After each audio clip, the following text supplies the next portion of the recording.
Alors bonjour à tous. Aujourd'hui je vais parler de la résurrection et spécialement de la résurrection de la chair. Alors c'est mon approche que j'applique selon certains sujets qui consiste en fait à euh, utiliser les éléments naturels pour prouver la faisabilité, démontrer, plutôt que prouver peut-être, démontrer la faisabilité du surnaturel, à partir même du naturel et du matériel et du physique, parce que on vit dans un bain de marécage euh, matérialiste, d'un point de vue mental, intellectuel. On n'arrive pas à sortir de ce trouble matérialiste. Hein, c'est ce qu'on appelle les ténèbres épaisses, ce que les auteurs appellent les grands auteurs appellent ça comme ça, les ténèbres épaisses dans lesquelles on est plongé, ce qu'on nous fait euh, croire qui serait de la lumière est en fait ce sont des épaisses ténèbres qu'on met devant l'œil de l'esprit, les yeux de l'esprit, la, la vision béatifique, ou du moins la vision un peu surnaturelle. Ça ne veut pas dire qu'on peut la voir parfaitement ici, loin s'en faut, mais on peut déjà commencer à travailler, à ouvrir, à dessiller les yeux de l'âme, avec les grâces. Sans les grâces, on est fichu. Donc, et ça fait parfaitement le lien avec ce que je voulais dire. C'est-à-dire que moi, j'adopte une approche donc sur le plan matériel pour prendre à contre-pied le matérialisme. Mais attention, ce n'est qu'une amorce vers le surnaturel, parce que les lumières naturelles, la raison naturelle ne remplacera jamais, et même est bien inférieure et très impuissante par rapport à la foi qui vient d'en haut, aux lumières qui viennent d'en haut. Et j'en veux pour preuve. Vous voyez donc que ce soit Saint Pierre qui avait cru par ses propres forces naturelles tenir la détermination, etc., et qui a fini par renier son Seigneur, alors qu'il avait cru, hein, lui-même, je suis sûr qu'il était sincère quand il le disait. Mais après, voilà, il a été forcé à l'humilité.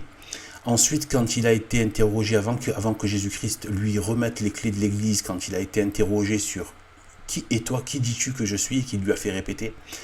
Et quand il a répondu « Tu es le Fils du Dieu vivant, le Messie, le Fils du Dieu vivant », alors là, Jésus-Christ lui a dit « Voilà, là, ce n'est pas la chair et le sang qui a parlé, ça lui est venu d'en haut, du Père, du ciel. Et c'est cette foi-là qui nous vient par l'Église, c'est-à-dire Sainte Marie. Parce que ça, c'est mon humble avis, c'est pas des choses que j'ai lues quelque part, mais de la part de grands maîtres de l'Église, mais c'est ce que j'ai pensé moi dans mes méditations, c'est-à-dire qu'en fait, Marie a toujours été là, depuis le début, depuis la Pentecôte, enfin depuis tout le temps en fait, en vérité. De toute façon, je compte faire une vidéo spécifiquement là-dessus, sur l'omniprésence de Marie, que je découvre petit à petit, je vais en relater certaines choses. Eh bien, c'est juste qu'au début de l'Église, dans la sagesse divine, il ne fallait pas mettre en avant Marie, mais Marie était là. C'était l'Église, tout simplement. Voilà. Même quand elle n'était pas spécialement objet de dévotion, eh bien, elle était déjà objet de dévotion. Elle était l'Église. Donc, il n'y a pas de Christ sans Marie. Donc voilà, donc en fait, eh bien, qu'est-ce qui s'est passé ensuite? Donc là, il lui a dit, là, la foi lui est venue d'en haut. Ça ne veut pas dire qu'il faut rejeter, bien au contraire, il faut la travailler, cette foi qui vient d'en bas, cette foi avec les lumières naturelles, avec la raison naturelle. Cela dit, il faut en connaître la faiblesse, les limites qui sont très vite atteintes, et qu'il faut vite passer au surnaturel si on ne veut pas s'empêtrer et s'enfoncer dans le marécage de l'orgueil, de la raison, qui ne va faire qu'aggraver son aveuglement, et par ses propres forces. Donc en fait, ensuite il y a eu la Pentecôte, pareil, les apôtres qui avaient tous fui Jésus, et on aurait fait pareil, hein, certainement. à ce moment-là. Donc voilà. Donc ça c'est une grande leçon de la divine providence, hein, pour nous faire comprendre par les apôtres eux-mêmes qu'ils n'étaient pas courageux et qu'à partir du Saint-Esprit, de la descente du Saint-Esprit à la Pentecôte, là d'un coup, eh bien, il s'est passé quelque chose. Ils ont trouvé la détermination, la force qui n'était pas leur force et leur détermination et leur compréhension des choses et leur illumination à eux, mais celle venue d'en haut du Saint-Esprit, de l'époux de Marie. Voilà, maintenant je commence à parler avec beaucoup plus de langage marial, et qui est la vérité et la vie aussi, parce que c'est elle qui la porte et qui la donne, et parce que voilà, j'ai pris connaissance du très saint livre de Saint Louis-Marie Grignon de Montfort, et c'est vraiment de toute beauté, de toute grandeur et de toute vérité. Euh, donc, euh, donc voilà, donc maintenant je commence vraiment de plus en plus à m'approprier cette dynamique spirituelle, dans l'anéantissement de soi, et l'exposition de ses misères et de notre laideur et de notre pourriture intérieure. Et j'en ai, vous en avez, on en a tous. Et ça renaît, c'est comme quelque chose qui renaît de ses cendres. Et donc voilà, et maintenant, enfin, après, c'est libre à chacun de comme le dit Saint Louis-Marie Grignon de Montfort. Alors je sais pas si je le prononce bien, bon, Marie Grignon de Montfort. Voilà, moi je me donne des noms d'oiseaux, hein, méchants et cruels et abjects, c'est-à-dire ce que je suis, en dehors de Dieu, c'est ce que je suis, une abjection, et puis je me compare à des animaux, euh, voilà, impurs, etc., parce que c'est la vérité. Et je vous invite à faire pareil. Vraiment vous anéantir devant Dieu, lui présenter tout. Vous êtes faible, lâche, je suis lâche, tout ça. Venir tout poser, voilà ce que je suis. Je ne vais pas essayer de prouver que je suis mieux que ça. Voilà. Faites de moi quelque chose de mieux par vos grâces. Voilà. Après, bon, il y a toute une façon de procéder, etc., avec le rosaire, etc., avec voilà, toutes les prières à Marie. Voilà. Là, c'est pas le sujet, mais c'est pour vous dire que donc cette grâce, cette foi, elle vient par Marie. En gros, c'est ça que j'essaie de dire, que si on veut passer à l'aspect surnaturel, on passe par la Sainte Marie. Donc en fait, maintenant par rapport à la résurrection, donc là je vais parler de deux aspects qui sont assez matériels, mais qui au final, eh bien en fait on va voir que c'est tout à fait possible. Alors, donc, déjà donc il y a le fameux clonage humain qui maintenant est devenu possible. Alors, je n'en connais pas les tenants et aboutissants. Je ne sais pas comment Dieu va traiter la question, ou la traite peut-être-il déjà. La traite-t-il peut-être déjà. Moi, à mon humble avis, c'est un des signes de la fin des temps. Un des signes de cette manipulation, cette outrance scientifique et outrance des pratiques occultes qui vont avec, hein, les excès scientifiques et les excès des pouvoirs occultes et des pouvoirs matériels par rapport à la science matérialiste, et du pouvoir occulte par le biais de la sorcellerie et de l'occulte, eh bien, en fait, il y a,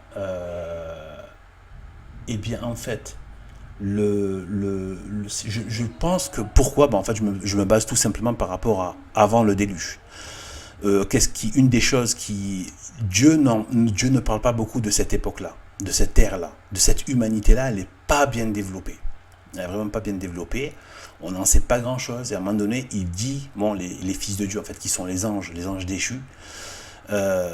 Et parce qu'en fait, je le répète un peu rapidement comme ça, mais ça peut être étonnant d'appeler ça les démons, les fils de Dieu, mais oui, ils étaient les fils de Dieu. Donc c'était tout ce qui est filiation, filiation avec Dieu, c'est-à-dire ils étaient des créatures de Dieu, comme nous sommes des fils de Dieu, même si maintenant, en fait, dès qu'on sort de la grâce de Dieu, on n'est plus ses enfants. Hein, voilà. Dès qu'on a fait un péché mortel, on appartient au diable. Hein. Donc voilà. Donc c'est très voilà. Et bon, il faut passer dans l'éternité en état de grâce. Sinon, on connaît la mort éternelle, c'est-à-dire l'enfer, les tourmentes abominables, insupportables de l'enfer et la compagnie des démons. Franchement, c'est pas très réjouissant, pour ne pas dire, pour rester fait, voilà, pour faire un euphémisme. Alors, du coup, je pense que c'est un des signes de la fin des temps. Et donc, pourquoi donc il y a un lien entre les anges déchus et l'impureté, donc c'est-à-dire des relations sexuelles qui ont pu se faire notamment par de l'occulte, hein, par des rituels de sorcellerie, où des démons par je ne sais quel biais ont pu avoir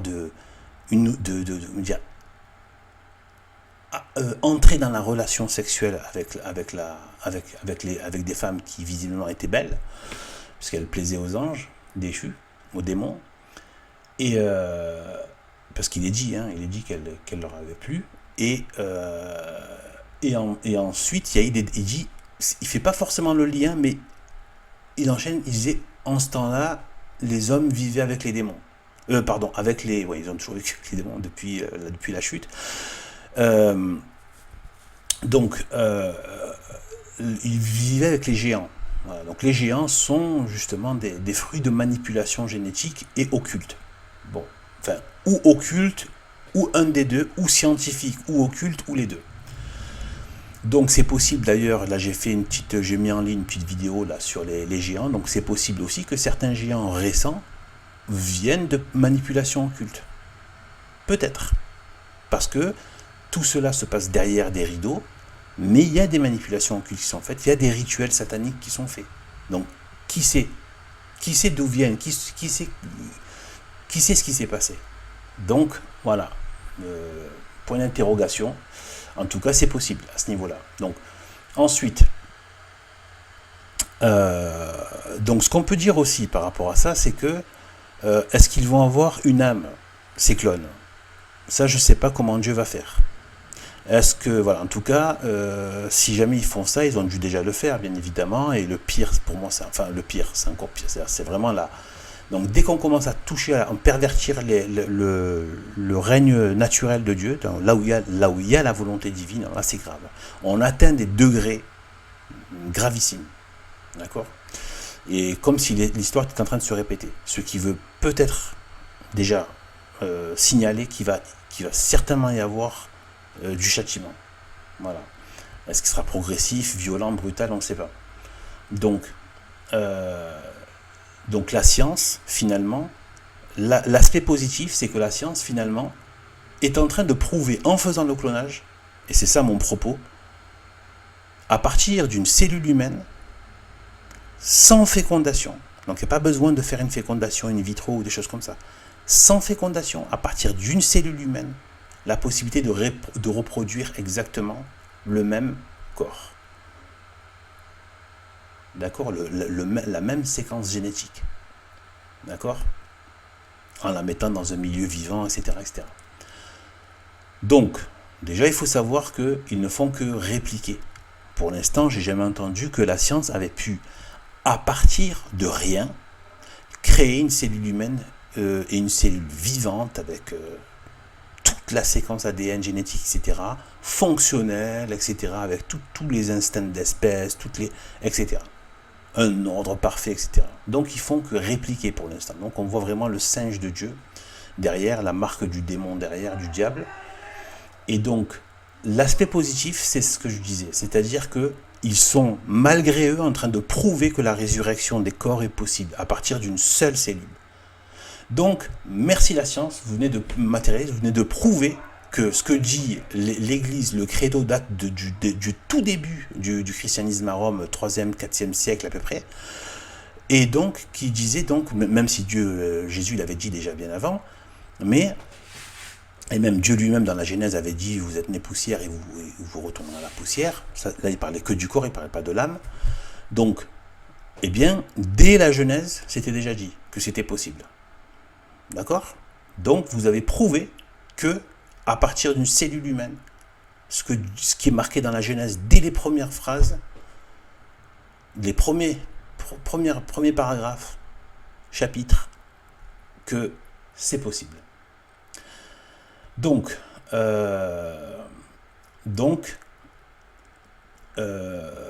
voilà, parce qu'il fallait quand même l'imaginer, qu'à partir de cette poussière, elle peut être répliquée et ramenée à la vie. Et oui, donc il fallait l'imaginer. Donc c'était déjà là depuis très longtemps. Ça, c'est un point pour nous. Ensuite, c'est pas fini. Donc il y a le fait que moi, ce à quoi j'ai pensé, donc, c'est à cette histoire donc des eaux. En fait, attendez une seconde, je vais essayer de chercher une image que j'ai perdue là au passage. Donc, une image ici. Alors,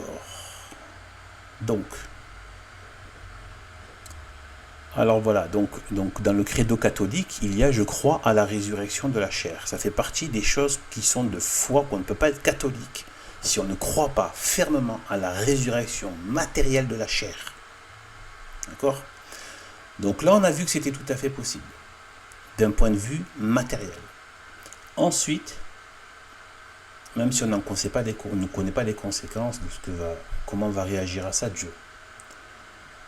Ensuite, donc, les os. Moi, c'est sur ça que j'ai voulu penser. Oui, la chair, mais quelle chair ? On peut se rendre compte que les os peuvent durer des millénaires et des millénaires. Or, comme la Terre a, je ne sais pas, en tout cas, moins de 10 000 ans, ça c'est sûr. Donc toutes ces bêtises de la science avec les millions d'années, les milliards d'années, c'est de la foutaise. Mais vraiment, il faut vous enlever ça de la tête. Tant que vous gardez ces millions et ces milliards d'années, vous comprenez rien, vous ne pouvez même pas apprécier la Bible. C'est dingue. C'est comme ces milliards d'années-lumière dans l'univers. C'est des bêtises. Il faut vraiment arrêter avec ça, vraiment. La Terre a moins de 10 000 ans, peut-être 7 000 ans, quelque chose comme ça. Donc 6 000, 7 000 ans, quelque chose comme ça, je ne sais pas. Moi, ça m'étonnerait pas, vu ce que je sais un petit peu de l'ésotérisme, un peu ce que j'ai pu glaner là-dedans. Pourquoi elle s'en va, l'image ? C'est pas vrai, ça. Donc, alors elle s'en va, l'image. C'est bizarre. Une seconde, hein, j'essaie de ramener ça en fond quand même, ce serait pas mal. Voilà, donc en fait,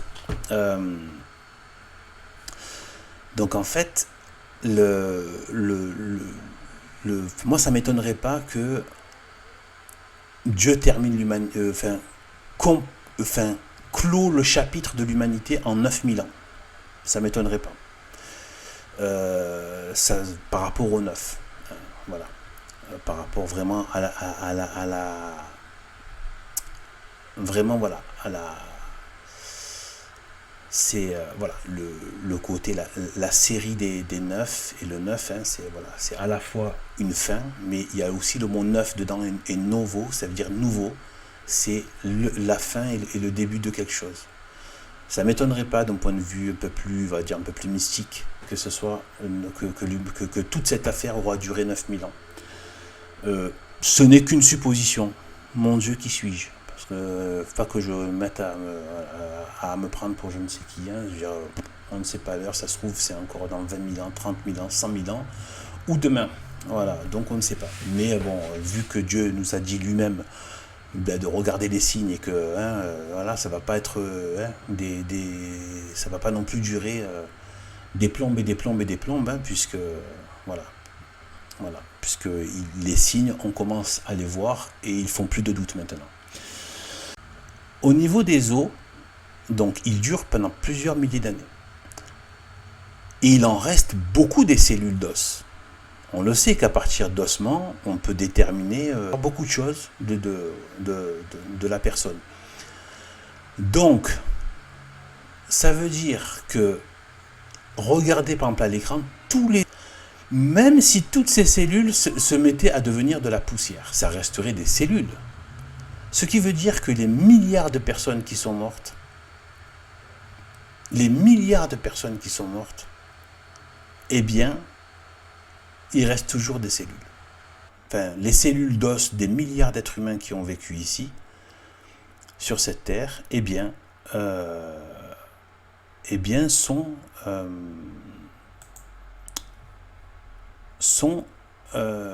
sont toujours là.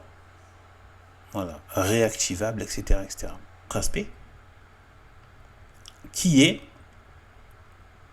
Ève.